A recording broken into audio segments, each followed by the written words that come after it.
welcome to another episode of Lexitecture, a podcast about words by word nerds and for you. My name is Ryan, and in each episode, my friend Amy and I will be talking about our two favorite words of the week, looking at their origins and history, and generally chatting about how they got to where they are today. If that sounds like your cup of tea, come along for the ride and let's explore the weird and wonderful world of the English language.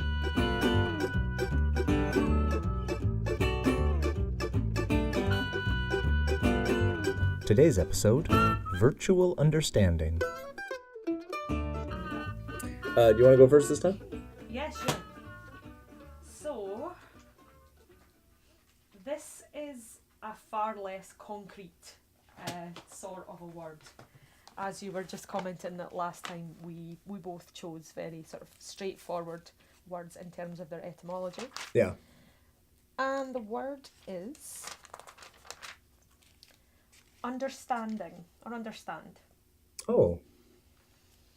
Very cool. So, OED defines it as to perceive the intended meaning of, brackets, words, a language, or speaker. Then to perceive the significance, explanation, or cause of something. To be sympathetically or knowledgeably aware of the character or nature of something. Or to infer something from information received, often used as a polite formula in conversation, as in, I understand you're at art school. Okay, so this one was a plain old, I wonder why that word is made up of those sounds. Yeah. That's how I came to choose this word, pretty much. Understand. Because it seems pretty clear that, we know what the word under means. And we know what the word stand means. Yeah. But when you put them together, that doesn't make any damn sense. So, to stand under something, to be standing up but beneath another thing, it all becomes a bit, it seems a bit unsure. So, I discovered that understand derives from the Old English understandan, which is pretty straightforward. Mm-hmm. And that's defined as to comprehend, to grasp the idea of. Okay. And Etymonline also seems to be a little bit unsure about this. It says probably, literally, to stand in the midst of. So standan means to stand. Under, in this particular case, seems not to mean the usual prepositional meaning of having things on top of it. Mm-hmm. And what Etymonline posits is that perhaps the under in this case comes from good old pi, the Proto-Indo-European root nter, inter, which they gloss as between or among. So there's also Sanskrit antar, among, between, Latin inter, between or among, and Greek entera, as in intestines. Right, entrails. So there are lots of words that use under as a prefix, but this sense here seems to be a bit of a strange one. Etymonline says, the suggestion in Barnhart that other sources regard the among, between, before, in the presence of sense of Old English prefix and preposition under as other meanings of the same word. Among seems to be the sense in many Old English compounds that resemble understand, such as under naiman, to receive, under sekan, examine or investigate, under thenkan, consider or to change one mind, and under ginan, to begin. It also seems to be the sense still in expressions such as under such circumstances. Now, this bit I really, really love. Okay. Perhaps the ultimate sense is be close to. Compare Greek epistemai, I know how or I know, as in epistemology. And while Greek epistemai means I know or I know how, what it literally means is I stand upon. Oh. Yeah. So it's that's interesting.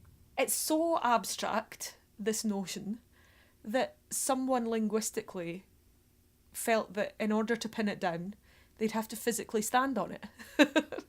Right. And I like both the notion that one who understands stands among others who understand. But also I like the idea that to understand something is to pin it down, to put your foot on it, to finally catch this sense, this indefinable something. Because, before you are in a state of understanding, it's so difficult to grasp how it is that other people have this magic that you don't have. Yeah. So, That's very interesting. I like that a lot. I tried to find out a little bit more about the pi root, NTER, but other than the information that I've given you about antar, inter, and entera, that's all the Etym-Online has to say about it. I would very much like to get myself a Proto-Indo-European root dictionary or list, or I'm not really sure out there what's out there yet, but yeah, I'd very much like to kind of get a bit more of an understanding as to how that goes. So the other thing I was going to say about it. Oh yeah, very very similar from OED. Various secondary meanings of under are represented by such verbs as under beginnan, to begin or attempt, under fon, to receive. So yeah, it's more of these ideas. It says in later examples, the sense is usually that of secret investigation, under feel, to look or to search or to watch, or of unobserved action, as under here. In addition to the verbs, some agent nouns occur as under dealer, under plotter, under puller. So, to understand this particular word, really one needs to get under the under part, which in this case doesn't really seem to have much to do with position, but does perhaps have something to do with pinning something down, standing amongst the others who get it.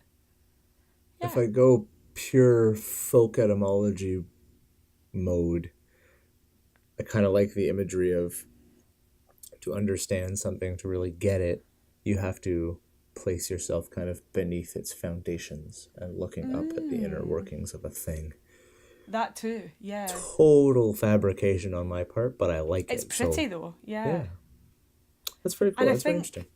Yeah, I think when you're looking at knowledge, I think too, when you're looking at the etymology of words, it's as much fantasy and fable as it is science. So you may as well go crazy with the folk etymology. I don't see why not. Well, yeah, I think so as well. I tend to agree I suspect that the people who cringe at television, they might have something to say about it. But but I don't know any of those guys, or indeed girls, or anyone else. So yeah. Very cool. So, I like when I hear a word into it you're bringing, and I go, my first reaction is to say, "Oh, what does that mean?" But I realize then you're going to tell me. That's the whole point of us being here. So I just have to wait. Ta-da! It's fantastic. Cool. I felt very much the same with empty. Yeah, I like that one. That's possibly my favourite word that we've dealt with so far. There was just so much to say about it. Oh, nice. Yeah, no, I was excited to keep peeling back the layers of that particular onion. This time around, I have virtual. Ooh. And so, virtual now, it's ridiculously commonplace word. Just means anything that's not, as opposed to real, basically. Any other variety of non-real. Almost always used in a technological sense, something computer generated, virtual reality, that kind of thing. But often has that technological sense. It is shockingly old as a word, though. People have been calling things virtual since the end of the 1300s, basically. Wow. 1398. I've already formed myself a little folk etymology hypothesis, so I'm very interested to see if it plays out. Yes, okay, cool. I want to hear about that afterwards and see if we can compare. So the first citation in the OED dates back to 1398, where it meant inherently powerful or effective owing to natural qualities. And it was also around the same time used to refer to either plants or liquids that were thought to have healing properties. Okay. They were virtual planes. And where this comes in is it ties back to virtue. It's related to virtue, and was a synonym with virtuous at one point. That is not how my folk etymology brain was guessing. Cool. I like it. Yeah, so for like a couple of the now obsolete uses are basically moral, like possessing moral virtue. Like what we would call virtuous now would have at one point been called virtual. Oh, nice. You go back further from that, it gets slightly problematic thanks to the Romans and their androcentric Yeah. nature, because virtue comes from the Latin word vir or vir, depending on whether you think That was my folk etymology guess. VIR. Yeah, which means man. As in not virile. Mankind, but male human. Which incidentally is how the difference between why human isn't misogynistic in its origin, because it comes from the root for man, which at one point meant mankind in general, like just people. And the word, because the Latin word for a man, like a male person, was vir or vir. And so, and exactly as you say, it's connected to the word virile, which is like sort of having the potency, and sort of any virtue originally would have been the qualities that made men, strength, power, determination, all that other stuff. That clearly totally only men ever had, or something. Yeah. Stupid Romans. So anyway, pulling back from that little rabbit hole, so we get from vir or vir to virtue, and then to virtuous and virtual. It also had a couple of technical definitions, so that in scientific exploration and scientific experimentation in the 1600s and later, it was used to describe, like if you had to hypothetically figure out the effect or force of something absent other conditions that would be there in the real world. So often it seems to be used in terms of water, because water was used to power a lot of stuff, water mills and all that other stuff. And so the idea is if you wanted to calculate just the force generated by water on a water wheel, but you didn't want to bother taking into account the friction of the water wheel mechanism and how that would change things, you would say the virtual power would be X, and then the real power would be X minus whatever counter forces were at work. Now that makes much more sense to me in terms of the way that we use the word nowadays, because it's not real to calculate the system without taking into account, as you say, the friction of the water wheel and all these other things. It's nice to imagine these things, and it's useful in certain scientific contexts, but it isn't the real thing, which is very, right. Virtual reality is exactly that. It's cool that maybe one day we'll be able to, I don't know, visit endangered species from the comfort of our own living rooms and right. All the rest, all the other amazing things that virtual reality could promise for us, but it still won't be real. Yeah. And so I'm not sure if it morphed from that into kind of getting closer to our more modern, or one of the more modern uses of it in that exact sense, but it was about the mid-1600s that it started to mean almost real. Or, as the OED puts it, so-called for practical purposes, but not strictly real, in fact. So, like, I think that's the best definition of consciousness I've ever heard in my whole life. Yeah.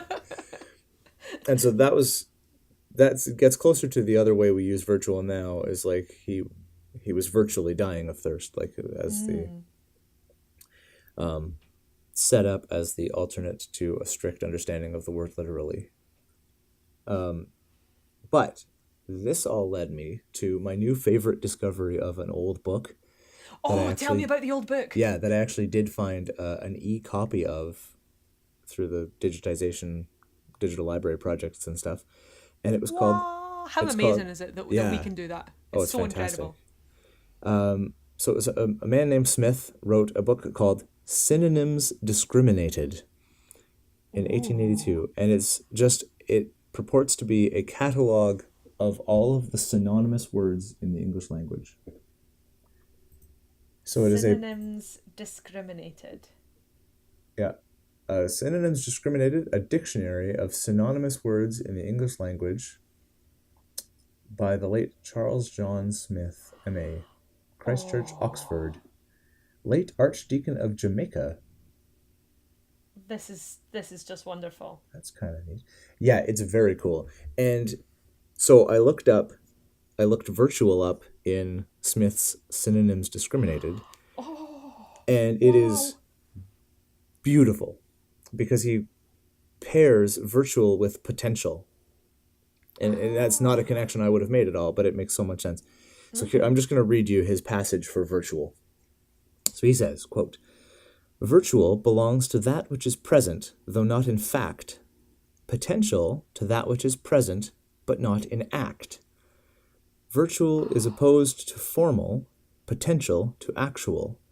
The virtual is strong but indefinite. The potential is powerful but inactive. A man is virtually present by his proxy. That is, though he is not present in fact, the effect is as if he were." Oh my goodness. I need this book. Right? Wow. It's so, but that one couplet at the beginning, virtual belongs to that which is present, though not in fact, potential to that which is present, but not in act, is just gorgeous. Beautiful. Smith. So that Smith and I are going to get acquainted later. Yeah. Did I just make that sound a little bit? Yeah, I've made that No, sound it's a little fine. bit weird. It's fine. Okay, good. I'm glad. Yeah. You know what I meant. I do. So that that's this is so cool. So that's virtual, and then in the earliest uses of it and being in sort of strictly computer and technological terms date back to the late 50s. 1959, I think it's the first instance of the OED finding the phrase virtual memory to refer to computer bits. That's it. That's surprisingly early, given It is surprisingly early, yeah. the age of computers. Yeah. So yeah, that's virtual. Fabulous. I like that a lot. Mm-hmm. I can't stop thinking about Smith. I know, this is just all you're gonna be. It's your reading now. I basically downloaded, I saved a copy, and now every word I'm going to look up in Smith's Synonyms Discriminated because it's so fantastic. Just wonderful. I have somewhere, although I'm not sure where, it's caught in that limbo between owning a lot of books, some of which live at your parents' house and some of which live in your actual house. Right, yeah. I'm glad you know what that. Oh, I do, yeah. What that state is about. But I have a beautiful edition of Johnson's dictionary, and I keep thinking every time we record, I'm like, I really wish that I had Johnson to take a look at, because it's Johnson's often cited as the writer of the first dictionary, which is absolute horseshit. Right. He just happened to be a famous guy who wrote a particularly influential one, but like what you're describing in Smith, a lot of the absolute joy of Johnson's dictionary is the definitions themselves, and less in the sense that they convey and much more in the way that they convey that sense. Mm-hmm. But ooh, virtual versus potential. I was thinking about vir as in man. Yep. And it's also just occurred to me when you gave it veer or weir. It must be the same pi root as where and where. Yeah, no, that's as where in Old English and those are as all in related werewolf. as well. Yeah. Yeah, people often think that the where part of werewolf is to do with something scary, and in fact it just means man-wolf. Yeah, it's just man-wolf. Man-wolf which I guess is doesn't scary sound enough. as good, does it? No, man-wolf. Man-wolf sounds like a kind of a slightly crappy comic book character who didn't really take off. Either Like, that or there's 4 people in late Idaho night... who know who he is, but that's it. Either that or a very late night TV movie special from the mid-90s. Starring a slightly washed up pop star from the 80s. Yeah. Those exactly. ones Yeah, are it's the Corey best. Hart's only movie. Man-wolf with Corey Hart. Which makes sense. Or more accurately, Man-wolf with Corey Hart and all these special effects that some guy I knew in college could muster. Yeah, exactly. Perfect. We went through a spell of watching those films religiously. We discovered a TV channel that showed almost exclusively films of that type. And Sharknado and the sort of more famous ones. Mega Shark They versus were, Giant Octopus. yeah, all that stuff. The whole channel just seemed to deal in this kind of thing. Oh, that's But fantastic. I remember watching over the course of a weekend one that had Debbie Gibson in it. You know, Debbie Gibson off of the 80s. Yeah. And the other one had Tiffany in it. I think we're Oh, alone wow. now, Tiffany. Yeah. Yeah. And Tiffany's quote unquote acting seems to involve her moving her arms at the elbows a lot. Yeah. There was some form of mild threat, terror action going on. I don't really remember what it was. It just it had Tiffany in it. Yep. Wow. That's Man fantastic. Wolf. Yeah. There is a film, my sister-in-law often cites it as the best example of this sort of film, called Mansquito.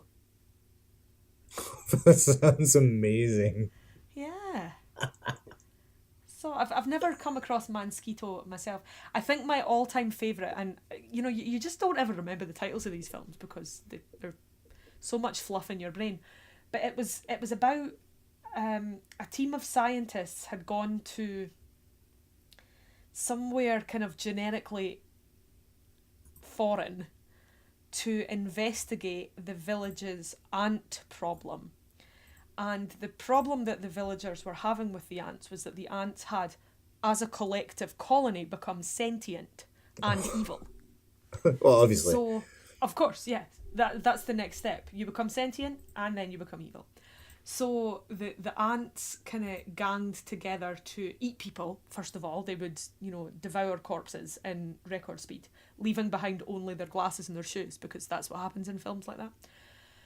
And then, so the scientists were desperately trying to pit their wits against this devilish ant colony. But, dun, dun, dun, one of the scientists had a tear in his protective suit. And a single ant was able to breach the suit through this little tear.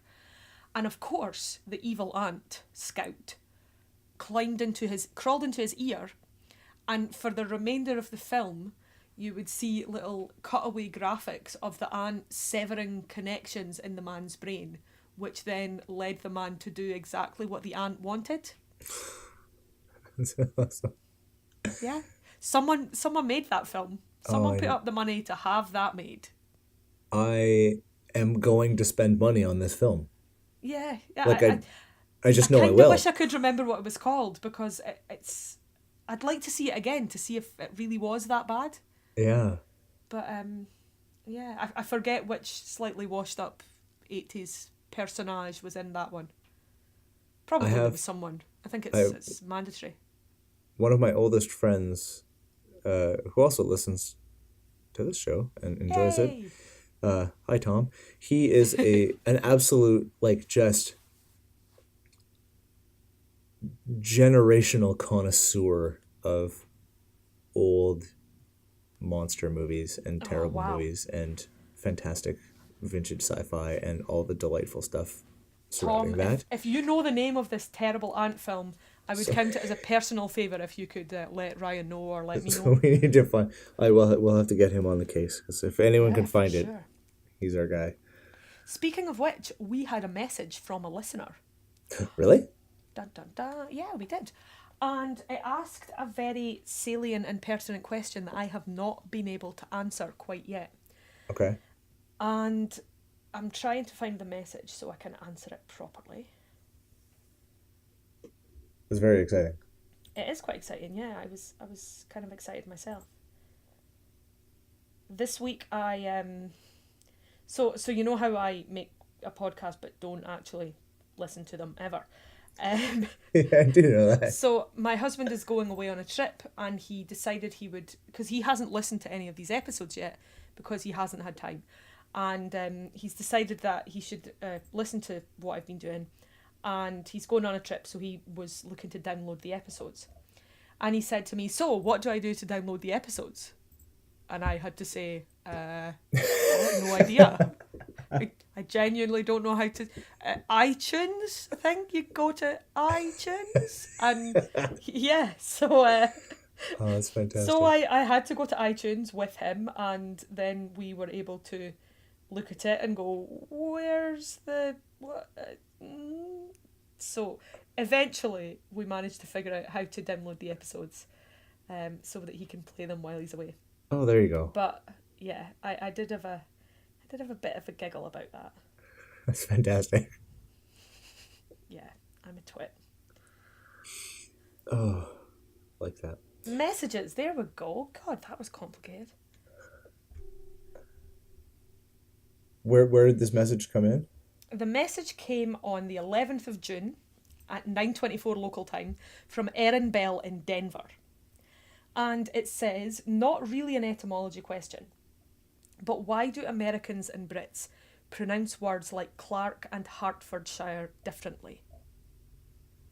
Say that again. Say the C word again. Not that C word, the one that she wrote. Clark. I know how you say that C word. Clerk. As in a file clerk. Yeah, that's a clerk. No, it's a clerk.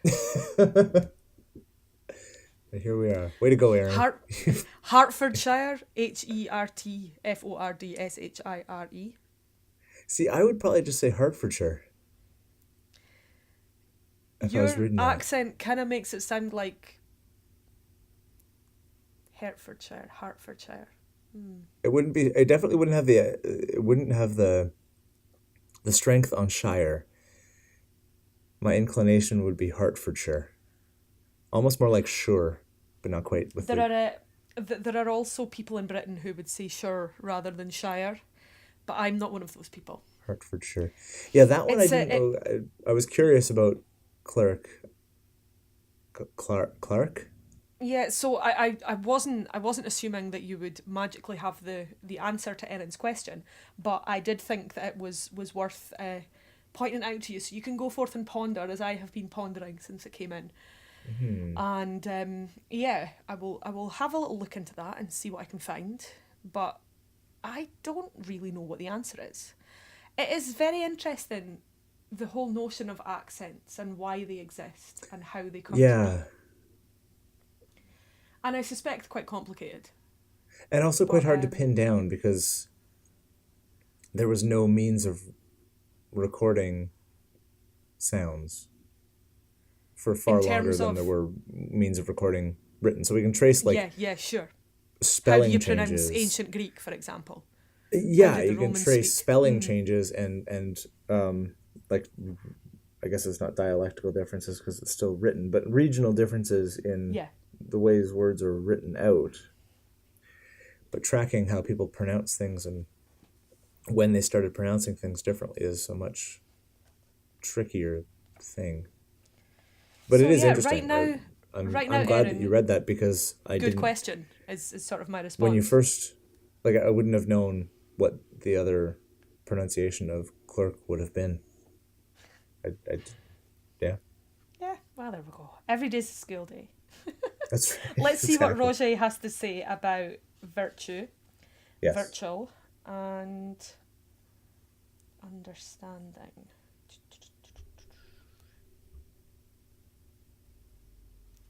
Okay, we have virtually, and virtual reality, as well as virtual shopping.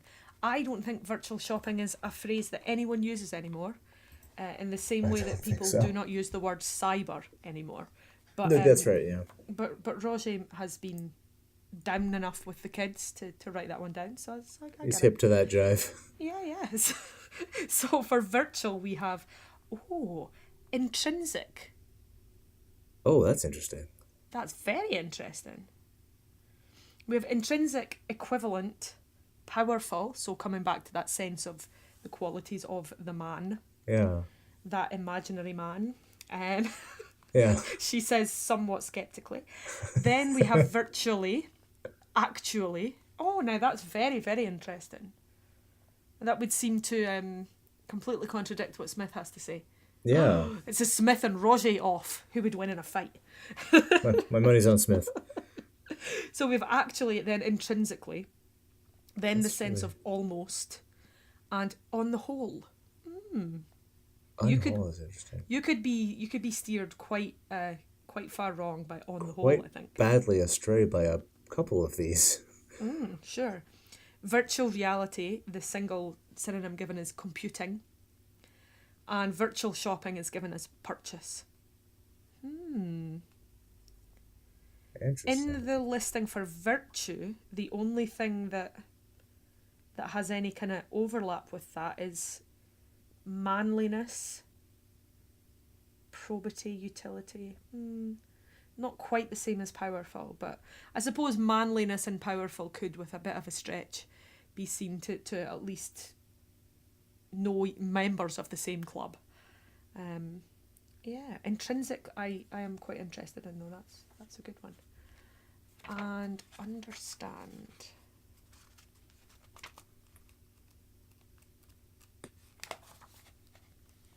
Whoa, so many unders.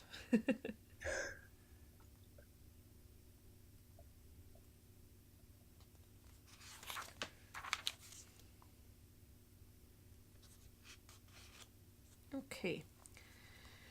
Cognize. Oh, I like that. It's only ever cognizant or recognize, but cognize itself. Be certain, know, be wise, imply, be informed, be benevolent. I suppose as in, he's an understanding sort of guy. Right, yeah, okay. Yeah. That makes sense. Mean or interpret. And then we have the sense of understandable as in intelligible. Understanding, glossed as agreement, intellect, consensus, knowledge, intelligence, imagination, concord, pacification, compact, feeling, friendliness, love, and pity. None of which have anything to do with standing, until you get slightly esoteric, as we did. Yeah. Cool. Interesting. I like that. Interesting indeed. Oh no, my dust jacket's gotten ruffled. Uh-oh. Worse than a ruffled dust jacket. No one likes a ruffled dust jacket. Ruffled dust jacket is also the worst name for a punk band I've ever heard.